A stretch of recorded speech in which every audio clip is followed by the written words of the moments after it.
नमस्कार दोस्तों, 2024 लोकसभा चुनाव से पहले इस समय एक बार फिर से देश की राजनीति गर्माहट ले चुकी है। जी हां, दार्जिलिंग में गरमाया बाहरी वर्सेज स्थानीय का मुद्दा। बीजेपी विधायक ने अपनी ही पार्टी को दे दी चुनौती। चलिए खबरों की शुरुआत करते हैं। इससे पहले चैनल को लाइक करें, सब्सक्राइब करें ताकि अगली खबर आप तक आसानी से पहुंच सके। चलिए शुरू करते हैं खबरों को। बीजेपी दार्जिलिंग लोकसभा सीट पर 2009 से जीतती आ रही है। जी हाँ, लगातार जीत का मार्जिन जो है बीजेपी का बढ़ता आ रहा है। वहां से इस क्षेत्र को पश्चिम बंगाल से अलग करने की मांग एक सदी से अधिक पुरानी है। गोरखालैंड राज्य आंदोलन 1986 में जीएनएलएफ नेता सुभाष सिंधिया के नेतृत्व में गति पकड़ी थी। दार्जिलिंग हिस्से बीजेपी विधायक विष्णु प्रसाद शर्मा ने गुरुवार को पार्टी नेतृत्व को चेतावनी दी कि अगर बीजेपी किसी बाहरी व्यक्ति को यहां से अपना उम्मीदवार बनाती है तो उन्हें आगामी लोकसभा चुनाव स्वतंत्र रूप से लड़ने के लिए मजबूर होना पड़ेगा। जी हां, भारतीय जनता पार्टी के अपने ही नेता ने बीजेपी को दे डाली चुनौती। कर्सियांग के भाजपा विधायक बीपी शर्मा अलग गोरखालैंड राज्य के निर्माण के मुखर समर्थक रहे हैं। बता दें कि बीजेपी दार्जिलिंग लोकसभा सीट पर 2009 से जीतती आ रही है। ये बड़ा महान मुद्दा बन जाता है। हालांकि उन्होंने लगातार ऐसे उम्मीदवारों का चयन करने के लिए भारतीय जनता पार्टी की आलोचना की जिनका दार्जिलिंग हिल से कोई संबंध नहीं है। उन्होंने कहा कि बेबस आते हैं, पार्टी के टिकट पर चुनाव लड़ते हैं, जीतते हैं और फिर कहीं दिखते नहीं हैं।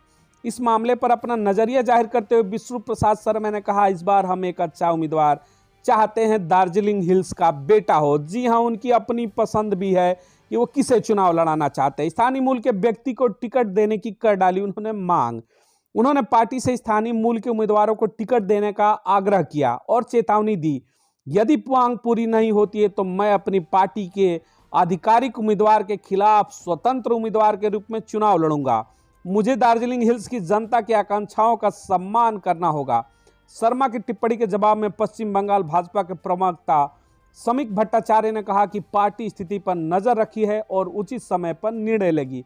तो इस समय की दार्जिलिंग से एक बड़ी खबर यह थी कि स्थानीय वर्सेज बाहरी का मुद्दा गर्मा चुका है और बीजेपी के विधायक ने ही अपनी पार्टी को दे डाली है चुनौती। जी हाँ, अमित शाह और नरेंद्र मोदी को चुनौती दे डाली है वहाँ के बीजेपी के लोकल एमएलए ने। जी हाँ, जिस तरीके की खबरें आ रही हैं उससे नेता सुभाष सिंधिया के नेतृत्व में जो अगली लड़ाई चली थी, वर्तमान के वहां के बीजेपी के विधायक विष्णु प्रसाद शर्मा ने पार्टी को ही चेतावनी दे दिया। उनकी मांग है कि इस जगह से चुनाव उन्हें स्वयं लड़ाया जाए। किसी बाहरी को लाने पर स्वतंत्र उम्मीदवार के रूप में पार्टी का विरोध करके स्वयं चुनाव लड़ेंगे। इस खबर से कहीं ना कहीं दार्जिलिंग में इस समय राजनीतिक गर्माहट आ चुकी है। चलिए तमाम खबरों पर कमेंट सेक्शन में आप भी बताइएगा, 2024 चुनाव में क्या नरेंद्र मोदी की सत्ता में वापसी होगी या फिर राहुल गांधी की भारत जोड़ो यात्रा, भारत न्याय यात्रा बेहतर परफॉर्म करेगा और इंडिया गठबंधन की सरकार आएगी। कमेंट सेक्शन में जरूर विचार रखिएगा। चैनल को लाइक करें, सब्सक्राइब करें। मिलते हैं अगली खबरों के साथ। बहुत बहुत धन्यवाद।